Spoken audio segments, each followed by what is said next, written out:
नमस्कार। कार्यक्रम हमारे मेहमान में सभी दर्शकों का स्वागत है। दर्शकों, अगर आपसे मैं ये कहूं कि बस्तर को आप एक शब्द में परिभाषित करें तो निश्चित तौर पर वो शब्द होगा श्रेष्ठ। जी हाँ, अगर आपसे कहूं कि आप 3 शब्दों में परिभाषित करें तो ये 3 शब्द भी निश्चित रूप से होंगे सुंदर बस्तर और सुरक्षित बस्तर, इसके साथ ही विकसित बस्तर। लेकिन विकास और सुंदरता धरी की धरी रह जाती है जब कहीं सुरक्षा में सेंध लग जाती है। सुरक्षा में सेंध लगी थी कुछ दशक पहले जब यहाँ पर अतिवादियों ने यहाँ सुरक्षा में सेंध लगाई थी। लेकिन आज हम बहुत सुकून की सांस ले रहे हैं। कारण है कि एक बार फिर से बस्तर में सुंदरता निखरने लगी है, एक बार फिर से बस्तर विकास की राह पर अग्रसर है। और कारण है कि यहाँ पर सुरक्षा की ऐसी व्यवस्था की गई है कि अब कोई भी इसमें सेंध नहीं लगा पाएगा। जाहिर है इसका श्रेय जाता है बस्तर जिला पुलिस बल को और यहाँ पर तैनात अर्धसैनिक बलों को। बस्तर जिला पुलिस बल को अगर हम धन्यवाद कहना चाहें तो इसके लिए एक माध्यम की ज़रूरत है। तो आज के कार्यक्रम हमारे मेहमान में हमने माध्यम बनाया है बस्तर में पुलिस अधीक्षक के पद पर पदस्थ श्री शरद कुमार सिन्हा जी को। शरद जी, इस कार्यक्रम में आपका बहुत बहुत स्वागत है। बहुत बहुत धन्यवाद। सबसे पहले हमारे तमाम दर्शकों की तरफ से, दूरदर्शन परिवार की ओर से बस्तर को फिर से एक बार सुंदर और विकसित बस्तर बनाने के लिए बहुत बहुत धन्यवाद। मैं आपकी शुभकामनाएं स्वीकार करता हूं, लेकिन इसका श्रेय हमारे उन सारे साथियों को जाता है जिन्होंने बहुत सालों तक इस क्षेत्र में शांति व्यवस्था कायम करने के लिए मेहनत की है। और मेरे से पूर्व जो भी पदस्थ अधिकारी रहे हैं जिन्होंने बहुत अच्छे से सारे रिसोर्सेज को मैनेज किया है और इस लड़ाई में अपना अहम योगदान दिया है। जी हाँ, प्रत्यक्ष अप्रत्यक्ष रूप से जिसने भी योगदान दिया है। जी, आपके शब्दों में जानना चाहेंगे बस्तर जिला पुलिस बल की विशेषता क्या है? बस्तर क्योंकि अपने आप में एक विशेष जगह है तो पुलिस भी यहाँ की जो पुलिसिंग है वो थोड़ी विशेष होनी चाहिए। हम लोग यहाँ पे न सिर्फ एक शहरी पुलिसिंग के मॉडल पे काम करते हैं, बल्कि क्योंकि काफ़ी बड़ा क्षेत्र जो है वो गांव का है, ग्रामीण क्षेत्र है, तो ग्रामीण पुलिसिंग भी हम लोग करते हैं। और उसके अलावा जो हमारे बॉर्डर्स हैं जहाँ पे अभी भी थोड़ी बहुत हलचल है, नक्सलवादी थोड़ी बहुत मूवमेंट करते हैं और हम चारों तरफ से जिन ज़िलों से घिरे वहाँ पे भी मूवमेंट रहता है, तो हम नक्सल विरोधी अभियानों पे भी हमारे जवान जाते हैं। तो ये तीनों ही तरीके की पुलिसिंग हम लोग साथ साथ करते हैं। एक हमारे जवान जो हैं, हमारे जो साथी हैं, वो एक समय में कभी शहरी पुलिसिंग में बंदोबस्त की ड्यूटी भी करते हैं। वीआईपी मूवमेंट्स यहाँ पे काफ़ी होते हैं, काफ़ी वीआईपीज आते रहते हैं, उनकी ड्यूटी भी करते हैं और उसी के साथ साथ नक्सल क्षेत्रों में भी जाकर के लड़ाई लड़ते हैं। और ग्रामीण क्षेत्र में लोगों को अपने करीब लाने का, लोगों को पुलिस की एक छवि लोगों के मन में अच्छी बनाने का काम करते हैं। तो इस तरीके से एक विशेष कार्य हमारे सभी साथी कर रहे हैं। जी हाँ, तो कह सकते हैं कि यहाँ की जो चुनौतियाँ हैं वो अन्य ज़िलों की जो पुलिस है उसकी चुनौतियों से बहुत अलग है। अच्छा, क्या उसमें कोई यहाँ की भौगोलिक परिस्थिति का कोई हाथ है? जैसे कि जंगली इलाका है, जंगल बहुत ज़्यादा है, यहाँ पर दुर्गम रास्ते हैं यहाँ पर। जी बिल्कुल।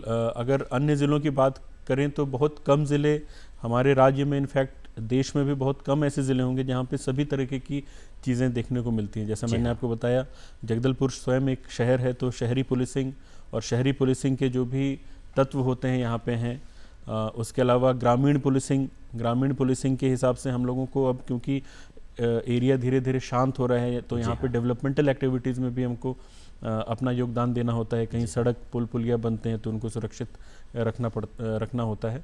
और साथ साथ जो भौगोलिक परिस्थिति है जिसमें हमारे काफ़ी बड़ा क्षेत्र जो है वो जंगलों से घिरा हुआ है, जिसमें पहाड़ हैं, बड़ी बड़ी नदियां हैं। इंद्रावती जो हमारी जीवनदायिनी है वो हमारे ज़िले से होकर जाती है, चित्रकूट जलप्रपात है।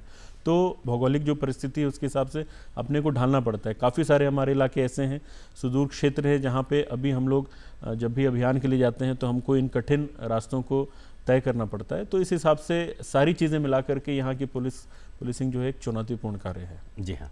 अच्छा, पिछले कुछ महीनों में ये देखने में आ रहा है कि अतिवाद के विरुद्ध में एक बड़ी लड़ाई जो है वो छिड़ी हुई है और लगातार जीत भी मिल रही है। लेकिन एक बड़ी जीत जो है वो अभी भी इंतज़ार कर रही है। अभी भी पूरे बस्तर वासियों को, पूरे छत्तीसगढ़ वासियों को उसका इंतज़ार है कि वो बड़ी जीत कब हम हासिल करेंगे। इस बड़ी लड़ाई के बारे में कुछ बताइए। ये लड़ाई क्योंकि दशकों से चली आ रही है। जी हाँ। और इतनी बड़ी समस्या है कि इसको हल करने में भी थोड़ा समय तो लगेगा। हमारे केंद्रीय गृह मंत्री जी ने हम लोगों को एक टारगेट दिया है जी हाँ। कि मार्च 2026 तक इस समस्या को ख़त्म करना है, समाप्त करना है। जी। और पिछले 2 साल से जब से हमारी नई सरकार बनी है तब से एक वृहद तौर पे ऑफेंसिव ऑपरेशन की स्ट्रेटजी से हम लोगों ने काम किया है। और जिन इलाकों में हमारी उपस्थिति नहीं होती थी जी हाँ। उन इलाकों में हमने काफ़ी सारे कैंप्स खोले हैं ताकि हमको ऑपरेशन में भी आसानी हो और वहाँ लोगों से हम जुड़ करके उनको विकास की जो भी आयाम हैं वो दिखा सकें, सड़क बनवा सकें, मोबाइल टावर्स लगवा सकें, अन्य जो भी सुविधाएं वो उपलब्ध करा सकें। तो ये जो टारगेट है ये मिला है और इसी टारगेट के तहत पिछले 2 सालों में हम लोगों ने काफ़ी अच्छी सफलता पाई है। काफ़ी इलाके को हमने अपने कब्जे में कर लिया है। जी हाँ। अब मैं कहूँगा कि काफ़ी हद तक हम इस समस्या पे काबू पा चुके हैं। अब जो थोड़ी सी समस्या बच गई है कुछ इलाकों में, हम पूरी तरीके से आश्वस्त हैं कि जो टारगेट हमको मिला है जी हाँ। उससे पहले ही हम इस टारगेट को अचीव करेंगे। और जनता अभी से हमारे पक्ष में आ चुकी है। जनता को समझ आ चुका है कि इतने सालों तक उनको अंधेरे में रखा गया, उनको विकास से दूर रखा गया। तो जनता जब साथ में आ जाती है तो फिर कोई भी टारगेट जो है वो आराम से अचीव किया जा सकता है। जी, जनता के साथ की आपने बात कही है, तो जानना चाहेंगे कि बस्तर की जनता जो ग्रामीण है तो उनका साथ कैसे लिया, कैसे विश्वास जीता, क्या कार्यक्रम चलाया गया? यहाँ पे बहुत सालों से एक कम्युनिटी पुलिसिंग इनिशिएटिव चल रहा है हमारे बस्तर ज़िले में जिसका नाम है आमचो पुलिस, आमचो बस्तर। इसमें हम लोगों के बीच जाते हैं, उनके साथ संवाद स्थापित करते हैं, उनके साथ समय बिताते हैं और उनके साथ उनकी समस्याओं को सुनते हैं, मनोरंजन के कार्यक्रम करते हैं, उनको कुछ भेंट भी दे करके आते हैं। तो इससे क्या होता है, लोगों के मन में जो पुलिस का एक भय होता है वो धीरे धीरे दूर होता है। जी। लंबे समय तक इस तरीके के कार्यक्रम करते रहे हैं तो अलग अलग क्षेत्रों में, और विशेष तौर पे जब से कैंप्स खुलना चालू हुए, कैंप्स के माध्यम से जो हमारी परमानेंट वहाँ पे स्थापना हुई हमारे सिक्योरिटी फोर्सेस की, तो लोगों को समझ में आया कि पुलिस के बारे में जो एक उनकी इमेज थी, उनके मन में एक बात थी, वो पुलिस वैसी नहीं है। पुलिस उनकी मित्र है और पुलिस उनके लिए ही यहाँ पर तैनात है। तो इस तरीके से जब उनके सामने हम लोगों ने डेवलपमेंटल एक्टिविटीज़ की, उनके भले के लिए कार्य किया, तो उनके मन में हमारे प्रति एक सकारात्मक छवि बनी है और अब वो हमारा साथ हर जगह देते हैं। तो एक परंपरागत जो कहावत है कि पुलिस की ना दोस्ती अच्छी ना दुश्मनी अच्छी, तो अगर बस्तर ज़िला पुलिस बल के बारे में बात की जाए तो ये अब स्पष्ट रूप से और पूरे विश्वास से हम कह सकते हैं कि बस्तर पुलिस बल के साथ दोस्ती बहुत अच्छी है। बिल्कुल, ये मैं ये मानता हूँ कि ये एक पुरानी कहावत थी, शायद पहले कभी ऐसा रहा होगा कि पुलिस के साथ दोस्ती अच्छी नहीं और दुश्मनी तो खैर अच्छी नहीं, लेकिन अब जब हम लोगों के बीच जाते हैं तो हमारी पुलिसिंग का स्वरूप ये है कि हम मित्रवत पुलिस की तरफ बढ़ रहे हैं। अगर आप अपराधी नहीं हैं, अगर आपने अपराध नहीं किया है, अगर आप समाज के विरोधी नहीं हैं, तो आप हमारे मित्र हैं। अगर आप अपराध कर रहे हैं जी हाँ, तो भी हम आपको मौका देंगे, तो भी हम आपको सुधरने का मौका देंगे। अगर बार बार मौका देने के पश्चात आप नहीं सुधर पा रहे हैं तो फिर जो कानूनी प्रक्रिया है उसका पालन तुमको करना होगा। लेकिन पुलिस की दोस्ती बहुत अच्छी होती है। मैं सबसे यही अपील करूंगा कि हमसे दोस्ती करें, हमारे साथ जुड़ें और जो बस्तर में पुलिसिंग का सेटअप अभी है उसको बेहतर करने में हमारी मदद करें। देखिए, अतिवाद के विरुद्ध अब तक की जो भी जीत हासिल हुई है लड़ाई में, तो निश्चित तौर पर बस्तर पुलिस के साथ, यहाँ पर तैनात अर्धसैनिक बलों के साथ बस्तर के ग्रामीणों ने दोस्ती की, ये उसका ही परिणाम है, ये भी हम कह सकते हैं। जी बिल्कुल, मैं मानता हूँ कि पुलिसिंग कभी भी आइसोलेशन में नहीं हो सकती। जी, आप जब जनता के लिए सेवा कर रहे हैं तो जनता को तो साथ में रखना ही पड़ेगा। जनता को अपने से दूर करके आप कभी भी कोई कार्य नहीं कर सकते। इनफैक्ट नक्सल विरोधी अभियान में भी हमको जो सफलताएं मिलते हैं उसमें भी जनता का बहुत बड़ा हाथ होता है। कई बार हमको लोगों की तरफ से सूचनाएं भी मिलती हैं। जी हाँ, कई बार लोग हमको बहुत सारी चीज़ें या तो बताते हैं, और कई बार ऐसा भी होता है कि जब हम कैंप्स वगैरह बना लेते हैं, वहाँ पे डेवलपमेंटल एक्टिविटीज़ कर लेते हैं, तो लोग हमको इतना प्यार सम्मान देते हैं कि हमारा मनोबल ऊंचा हो जाता है काम करने के लिए। तो जनता के बिना तो पुलिसिंग संभव नहीं है, जनता से जुड़ करके ही पुलिसिंग की जा सकती है। और जनता, अगर मैंने पहले भी जैसा कहा था, अगर कानून का पालन कर रही है, जी हाँ, तो पुलिस से अच्छे मित्र जनता के लिए और कोई नहीं हो सकता। जी हाँ, मनोबल की बात आपने कही है, तो आपसे जानना चाहेंगे कि केंद्रीय गृह मंत्री जी का प्रत्यक्ष यहाँ के इस पूरे आपके आंदोलन में कहें एक सक्रिय भूमिका उनकी है, और बार बार बस्तर की ओर उनका आना कितना मनोबल बढ़ाता है बस्तर पुलिस बल का? ये जी, जैसा मैंने आपको बताया कि एक तो हम लोगों को टारगेट ही उन्होंने बता दिया कि जी हाँ, ये हमने टारगेट तय किया है, इस समय तक, समयावधि तक हमको ये समस्या हल कर लेनी है। जी हाँ। तो जब एक बार टारगेट मिल जाता है तो हमको पता रहता है कि हाँ, हमको किस तरीके से रोड मैप बनाना है। दूसरी चीज़ है कि वो पर्सनल तौर पे हर एक अधिकारी से संवाद करके, हर एक जवान से संवाद करके, जो डीआरजी के हमारे साथी हैं, पैरामिलिट्री के जो साथी हैं यहाँ पे, सबसे संवाद करते हैं और उनका मनोबल बढ़ाते हैं। इतने बड़े व्यक्ति का पर्सनली आपको शाबाशी देना डेफिनेटली मनोबल सबका बढ़ाता है। अभी हाल फिलहाल में हमारी पूरी टीम को भी उन्होंने दिल्ली बुलाया था, वहाँ पे सम्मानित किया था। तो पर्सनल तौर पे सबके लिए एक बहुत बड़ा गर्व का विषय है। और एक बार जब इस तरीके से सम्मान मिलता है तो दायित्व भी, उत्तरदायित्व भी बढ़ जाता है। उसके बाद फिर हमको और ज़्यादा बेहतर मेहनत करके लगन से काम करने की इच्छा होती है। हम हमेशा नवा बस्तर की बात करते हैं, और नवा बस्तर की बात में जब तक सुरक्षा का एहसास न जगे तो नवा बस्तर जो है निरर्थक होता है ये। तो इसमें बस्तर फाइटर्स जैसे लोगों की भर्ती जो है ये नई पहल है एक। तो इस नई पहल को आप किस नज़र से देखते हैं, और ऐसी और कौन सी नई पहल बस्तर जिला पुलिस बल के द्वारा की जा रही है? बस्तर फाइटर्स की जो भर्ती हुई थी उसका सबसे बड़ा उद्देश्य ये था कि यहाँ के जो लोकल जो यूथ हैं, जो युवा हैं, युवक युवतियाँ हैं, उनको सबसे पहले तो रोज़गार का एक साधन मिले। पढ़ाई तो कर लेते हैं, लेकिन उसके बाद अगर अपने क्षेत्र में रोज़गार मिल जाता है तो उससे बड़ी बात और कुछ हो नहीं सकती है। साथ साथ जो हमारे नक्सल विरोधी अभियान है उसमें लोकल जो यहाँ के लोग हैं उनका शामिल होना बहुत ही ज़्यादा हम लोगों के लिए महत्वपूर्ण होता है, क्योंकि उनके यहाँ शामिल होने से वो पूरे इलाके को अच्छे से जानते हैं, यहाँ की भौगोलिक परिस्थिति को जानते हैं, भाषा जानते हैं, लोगों को जानते हैं। उनके होने से हमको कई सारी चीज़ों में बेनिफिट होता है। आप जो सफलता देख रहे हैं उसमें मैक्सिमम जो मैं श्रेय दूंगा वो यहाँ की जो लोकल फोर्स है, जो यहाँ लोकल युवा हैं जो हमारे साथ जुड़े हैं, ये श्रेय उनका ही है। और उन्होंने ही ये रास्ता दिखाया हमको कि किस तरीके से हम इस बड़ी समस्या से लड़ सकते हैं। और इसलिए ये बहुत ही महत्वपूर्ण एक ये था, मतलब इनिशिएटिव था कि बस्तर फाइटर्स की भर्ती की जाए। इसी तरीके की भर्तियां और भी भविष्य में होने वाली हैं। बस्तर के युवाओं को मौका देने के लिए और भी भर्तियां बस्तर फाइटर के तौर पे भी होंगी। और अभी हम लोगों ने आरक्षक भर्ती प्रक्रिया पूरी की है, जिसमें यहाँ के लोकल युवाओं ने बढ़ चढ़ करके हिस्सा लिया था। एक बार वो हमारे साथ जुड़ेंगे तो पूरे क्षेत्र में और ज़्यादा बेहतर हम लोगों का परफॉर्मेंस दिखेगा। आज जब भी कहीं गांव की ओर हम निकलते हैं तो हर गांव में, गांव के हर मोहल्ले पारा में हम ये देखते हैं कि सुबह और शाम को वहाँ का जो युवा वर्ग है वो पुलिस भर्ती की तैयारी में लगा हुआ नज़र आता है। वो तो ये कह सकते हैं पूरा एक माहौल जो है वो अब बस्तर में बन गया है कि हमें जो है वो पुलिस सेवा में आना है। क्या इसके पीछे पुलिस विभाग के द्वारा कोई प्रेरणा उनको दी गई है, कोई ऐसी योजना उनके लिए बनाई गई है, क्या है बताइए? जी, ये हम लोगों के लिए बड़े गर्व की बात है कि यहाँ के युवा हमारे साथ जुड़ना चाहते हैं, हमारे विभाग में आना चाहते हैं।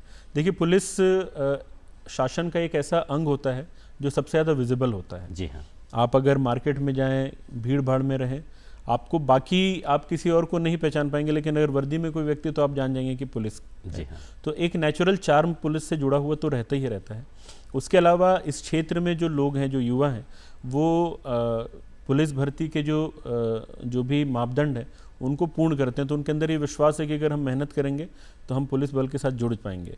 और क्योंकि यहाँ पे इलाका बढ़ रहा है, पॉपुलेशन बढ़ रहा है, लोग नए नए इलाके हमारे कब्जे में आ रहे हैं, तो पुलिस में और ज़्यादा लोगों की आवश्यकता है। तो ये सारे जो फैक्टर्स हैं, इसकी वजह से लोगों को विश्वास है कि अगर हम मेहनत करेंगे तो पुलिस बल का हिस्सा बन सकते हैं। और सबसे बड़ी बात मैं मानता हूँ कि जब भी हम लोग मिलते हैं नए नए युवाओं से, तो उनका यही रहता है कि कहीं ना कहीं उनके मन में है कि हम अपने क्षेत्र में एक ऐसी सेवा दे सकें जिससे सकारात्मक प्रभाव डायरेक्टली दिख सके समाज में। और पुलिस सेवा से ज़्यादा बेहतर उदाहरण उसका कुछ हो नहीं सकता कि आप डायरेक्टली किसी को न्याय दिला सकते हैं, डायरेक्टली किसी की लाइफ में चेंजेस ला सकते हैं। और साथ साथ हमारे भी अलग अलग जो साथी हैं वो पुलिस भर्ती के लिए युवाओं को प्रेरित करते हैं, उनको इनफैक्ट सिखाते भी हैं। जगदलपुर में ही देख लें तो लालबाग मैदान में हमारे पुलिस के साथीगण युवाओं को ट्रेनिंग देते हैं। अन्य ज़िलों में भी, मैं कांकेर में रहा, सुकमा में रहा, हर जगह पे मैंने देखा कि भर्ती के लिए हमारे साथी लोग, जो पुलिस के साथी हैं, वो लोगों को प्रेरित करते हैं और उनको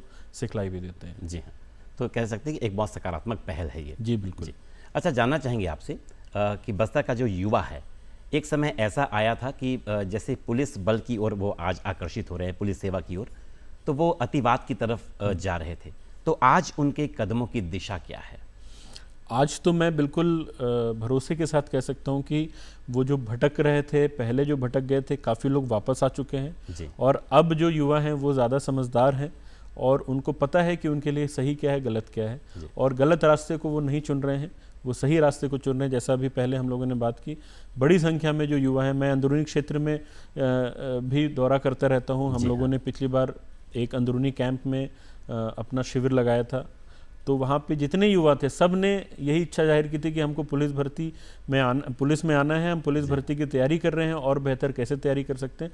तो उनको देख करके समझ में आता है कि जो युवा अंदरूनी क्षेत्र का भी है उसको भी पता है कि अब शासन प्रशासन के साथ जुड़ करके इलाके की बेहतरी के लिए काम किया जा सकता है। तो अब मैं बिल्कुल भरोसे के साथ कह सकता हूँ कि जो युवाओं के कदम भटक गए थे कुछ दशक पहले, अब वो काफ़ी सारे उसमें से वापस आ चुके हैं मुख्यधारा में, काफ़ी लोग आने का इंतज़ार कर रहे हैं और जो नए युवा हैं, जो अब नए युवा हुए हैं, वो गलत रास्ते पे तो नहीं जा रहे हैं। मतलब युवाओं के कदमों को एक सही दिशा मिल गई है, बिल्कुल ये कह सकते। जी जी।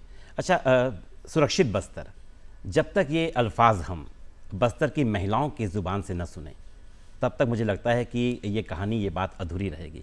तो महिलाओं के संदर्भ में, उनकी सुरक्षा के संदर्भ में पुलिस की क्या योजना है और आज हम किस स्थिति में हैं? जी, महिलाओं की सुरक्षा हम लोगों के लिए अगर मैं कहूँ तो सबसे बड़ी जिम्मेदारी है। जी हाँ। मैं ये मानता हूँ कि अगर पुलिसिंग किसी इलाके में सफल है तो उसका एक मापदंड ये भी होना चाहिए कि महिलाएं किसी भी समय, दिन के किसी भी समय, चाहे सुबह हो, शाम हो, देर रात हो, फ्रीली या तो अकेले या तो अपने ग्रुप में या तो अपने परिवार के साथ कहीं पे भी घूम फिर सकें। जी हाँ। अगर कोई इलाका ऐसा है जहाँ पे वो घूमने में हिचकिचा रही हैं तो कहीं ना कहीं मैं समझता हूँ कि ये हमारी कमज़ोरी है और इसीलिए मैं हमेशा अवेलेबल भी रहता हूँ शिकायत सुनने के लिए। अगर कहीं से ऐसी शिकायतें आती भी हैं तो हम वहाँ पे तत्काल एड्रेस करते हैं। आज की डेट में हमारे ज़िले में एक रक्षा टीम है जो महिलाओं से ही बनी हुई है। जी हाँ। हमारे पास एक महिला थाना है। महिलाएं कोई भी समस्या लेकर के अगर कहीं और जाने में हिचकिचा रही हैं तो महिला थाना जाकर के अप्रोच कर सकती हैं। रक्षा टीम का दायित्व है कि सुबह शाम अलग अलग समय पे वो लोग पेट्रोलिंग करते हैं पूरे इलाके की, पूरे शहर की, और विशेष तौर पे जिस समय स्कूल छूटने का टाइम होता है, कॉलेज छूटने का टाइम होता है, उन जगहों पे जहाँ पे महिलाएं बड़ी संख्या में कार्यरत हैं या जहाँ पे पढ़ने जाती हैं, वहाँ पे उन इलाकों में खासकर अपनी उपस्थिति दर्ज कराती हैं ताकि उनको कोई परेशानी ना हो सके। जी हाँ। तो ये एक बहुत सकारात्मक बात आपने बताई है। जी। तो एक और बात आपसे जानना चाहेंगे और चाहेंगे कि इसमें भी जो है बस्तर जिला पुलिस बल का एक सकारात्मक दृष्टिकोण, एक सकारात्मक पहल हमको नज़र आए, वो है कि हम बस्तर को नशे की गिरफ्त में आने से कैसे बचा पाएंगे, विशेष करके आजकल के संदर्भ में अगर बात करें तो स्कूली विद्यार्थियों को। जी, भविष्य में अगर कोई चुनौती हमारे लिए सबसे बड़ी चुनौती है तो वो नशे की चुनौती है। जी हाँ। सिर्फ पुलिस के लिए के हिसाब से बात नहीं कर रहा था मैं, समाज के लिए, पूरे समाज के लिए नशा एक बहुत बड़ी चुनौती है और हम लोग दोनों पक्ष में काम कर रहे हैं। जी हाँ। डिमांड, क्योंकि नशा जो है वो डिमांड और सप्लाई का भी खेल है। डिमांड जितनी ज़्यादा रहती है सप्लाई उतना ज़्यादा होता है। सप्लाई को चोक करने के लिए हम लोगों ने काफ़ी काम किया है। जी। पहले गांजे का यहाँ पे काफ़ी ज़्यादा ट्रांसपोर्टेशन होता था तो अपने बॉर्डर्स पे हमने चेक पोस्ट लगाए, काफ़ी बड़ी बड़ी कार्रवाई की। तो अभी जो बड़े बड़े खेप में नशीले पदार्थ आते थे वो कुछ दिनों से आना बंद हुए हैं और छोटे छोटे मात्रा में जो लोग ला रहे हैं उन पे लगातार कार्रवाई चल रही है। दूसरी चीज़ है जो नशीली दवाइयों का भी प्रयोग करते थे तो लगातार हम लोग जो विभाग है, ड्रग विभाग है, उनके साथ में मिल करके और जो मेडिकल स्टोर संचालक हैं उनकी बैठक लेकर के उनको भी जागरूक कर रहे हैं और जहाँ से भी हमको शिकायत मिलती है तो उनके विरुद्ध हम कार्रवाई कर रहे हैं। तो ये डिमांड, ये सप्लाई को चोक करने वाली बात हो गई। अब हमको काम करना है डिमांड को रोकने के लिए। डिमांड रोकना मतलब अगर कोई नशे की गिरफ्त में है तो उसको किसी तरीके से नशे की गिरफ्त से बाहर लाना है। इसके लिए यहाँ पे लोकल हॉस्पिटल जो महारानी हॉस्पिटल है वहाँ पे भी डॉक्टर्स के साथ हम लोग कई बार चर्चा कर चुके हैं। अभी हाल ही में वहाँ पे नशा मुक्ति केंद्र में ओपीडी का भी संचालन चालू हुआ है।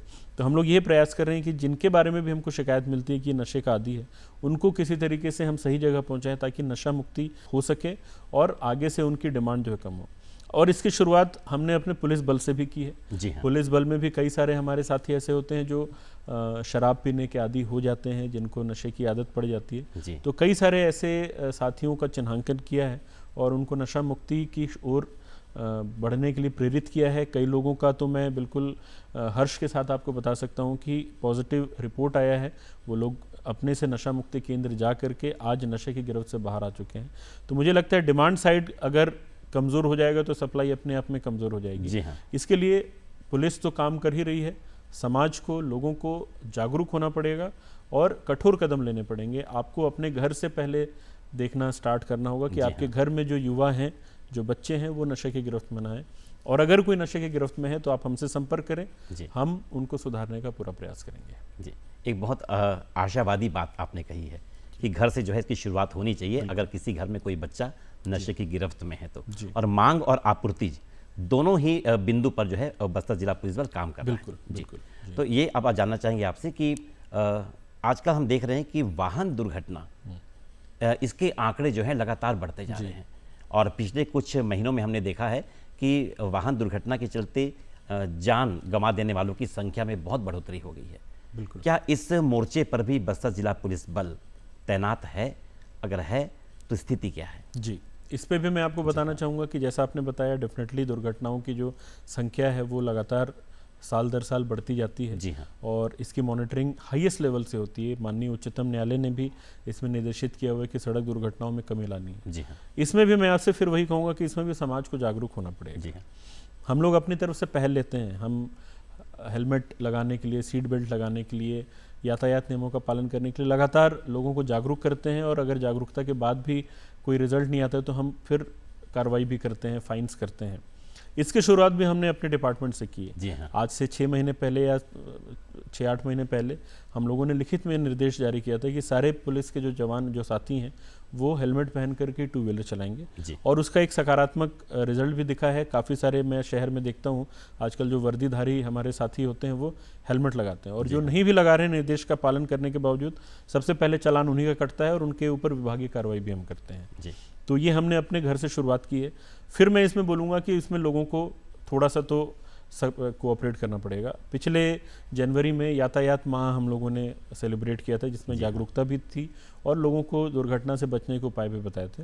उसमें हमने 300 हेलमेट बांटे थे जी, जिसमें बस्तर चेंबर ऑफ कॉमर्स ने हमको काफ़ी सहयोग किया। उनके सहयोग से ही हमने 300 हेलमेट पूरे शहर में। तो लगातार ऐसी सकारात्मक पहल जो है वो पुलिस बल के द्वारा की जा रही है। बट उसके बाद लोग अगर उसका पालन करेंगे तभी दुर्घटनाओं में कमी आएगी। अगर हेलमेट पहन को घर पे रखेंगे तो दुर्घटनाओं में कमी तो नहीं होती। तो निश्चित ही आज के इस कार्यक्रम के माध्यम से जितने भी दर्शक ये कार्यक्रम देख रहे हैं, मुझे लगता है कि वो बस्तर जिला पुलिस बल का साथ भी देंगे और आप लोगों के जितने भी दिशा निर्देश है उनका पालन भी करेंगे, क्योंकि ये बस्तर उनका है, ये जीवन उनका है और बस्तर पुलिस उनकी है।